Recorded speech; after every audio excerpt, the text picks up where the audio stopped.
NMF news देख रहे हैं आप। मैं हूं आपके साथ गुंजन। तकनीकी शिक्षक संघ के अध्यक्ष उदय चौरसिया जी और मुख्यमंत्री महोदय जी से निम्न बिंदुओं पर मांग की है। मुख्यमंत्री द्वारा बिंदु क्रमांक 6 पचमढ़ी सम्मेलन में संविलियन के लिए जारी निर्देश पर उपरांत में आज दिनांक तक शिक्षकों का संविलियन न होना माननीय मंत्री महोदय श्रीमंत यशोदा राजेश सिंधिया जी द्वारा उक्त विषय पर विभाग को अनेक बार निर्देशित किया गया है और उसके बाद भी शिक्षकों का सिविलियन न होना सितंबर 2023 में संपूर्ण मध्य प्रदेश के तकनीकी शिक्षा के अंतर्गत शासकीय स्वास्थ्य की इंजीनियर एवं पॉलिटेक्निक महाविद्यालयों के शिक्षक द्वारा शांतिपूर्ण रूप से एक दिवसीय धरना प्रदर्शन के उपरांत शिक्षकों का सिविलियन न होना। भोपाल से मीनू गुप्ता की रिपोर्ट।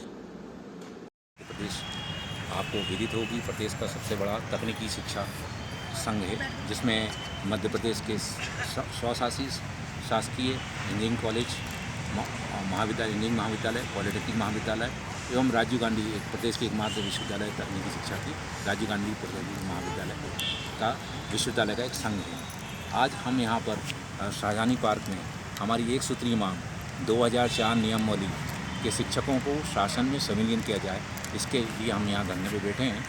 और मैं आपको ये भी बताना चाहता हूँ कि ये जो मांग का समर्थन है, पूरे प्रदेश में 800 शिक्षक हैं 2004 नियमावली के, उनको शासन में संविलियन किया जाए और संविलियन करने से किसी भी तरह का वित्तीय भार शासन पे नहीं आना है। परंतु आपको ये भी बताना चाह रहे हैं कि तकनीकी शिक्षा विभाग भी इस कार्य को लेकर कर रहा है, और क्योंकि ये कैबिनेट में फैसला हुआ था 2004 नियमावली का, तो कैबिनेट से इसका समाप्त भी वहीं होना है। तो यही एजेंडा तकनीकी शिक्षा विभाग ने फाइल चलाई है, वित्त को भी भेजा है, फाइनेंस को भी भेजा है और GAD को भी भेजा है। 2 जगह से GAD और वित्त से जो प्राप्त जानकारी अनुसार वहाँ से हमारी पॉजिटिव टीम के साथ फाइल वापस आई है। फाइनेंस में भी रुकी हुई है, और क्योंकि सबकी धारणा है, माननीय टेक्निकल मिनिस्टर जी ने भी काफ़ी बार बताया कि नहीं, हम इसको मर्जर कर रहे हैं, और पचमढ़ी सम्मेलन में बोला। उसके बाद भी 9 सीट लिखी। मैं खुद CM माननीय मुख्यमंत्री जी से मिला कैबिनेट मीटिंग के बाद, उन्होंने बोला कि नहीं, ये मीटिंग ये हमें संविलियन के लिए और आगे बढ़ रहे हैं। परंतु अब क्योंकि समय कम बचा है या 1-2 कैबिनेट्स हैं, हम चाह रहे हैं कि हम लोगों का काम हो जाए और तकनीकी शिक्षा का विकास हो। इसी को ध्यान में रखते एक सूत्री मांग के लिए हम यहाँ इकट्ठे हैं। काफ़ी समय से मांग रहे हैं, सरकार पर एक बार और प्रदर्शन भी कर चुके और पहले भी, लेकिन सरकार क्यों नहीं मांग रही आगे, इसका कुछ आपको समझ में आ रहा है? और विधानसभा चुनाव, इसका क्या नतीजा, क्या विधानसभा चुनाव में पड़ेगा अगर आपकी सरकार मांग नहीं मांगती तो?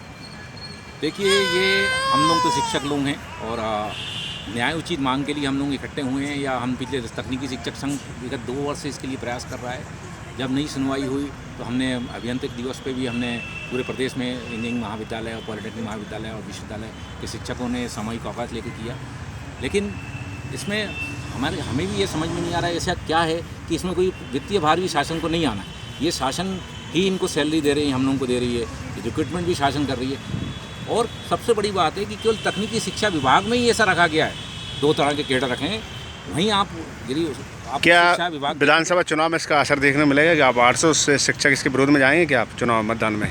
हमारी ये न्याय उचित मांग है, हम इसको संघ इस पर डिसाइड करेगा, और यदि नहीं होती तो निश्चिंत ही कहीं ना कहीं इसका प्रभाव भी पड़ेगा, शिक्षकों में पड़ रहा है। और इसका सबसे बड़ा नुकसान तो हम यदि देखें तो हमारे छात्रों को नुकसान हो रहा है। ना तो शासकीय वर्ग के शिक्षकों का प्रमोशन हो पा रहा है, ना 2004 नियुक्त शिक्षकों का। हाँ, हम बीच में कमलनाथ जी से भी मिले।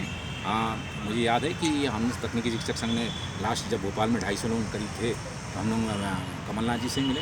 उन्होंने इंश्योर किया था कि हाँ, उनकी सरकार आएगी तो हम आपका संविलियन करेंगे। और उन्होंने ये भी बोला था कि आपकी जो भी और भी न्याय उचित मांग होगी, तो हमारे शिक्षकों का, हमें सरकार से कोई मतलब नहीं, कोई भी सरकार आए, लेकिन हमारी जो मांग है, जो शिक्षकों की एक सूत्री है, क्योंकि हम ये मानते हैं कि हमारी नई जनरेशन भी टेक्निकल एजुकेशन में यदि भी 800 पद खाली हैं, उनको यदि किया जाएगा तो अच्छे लोग आएँ।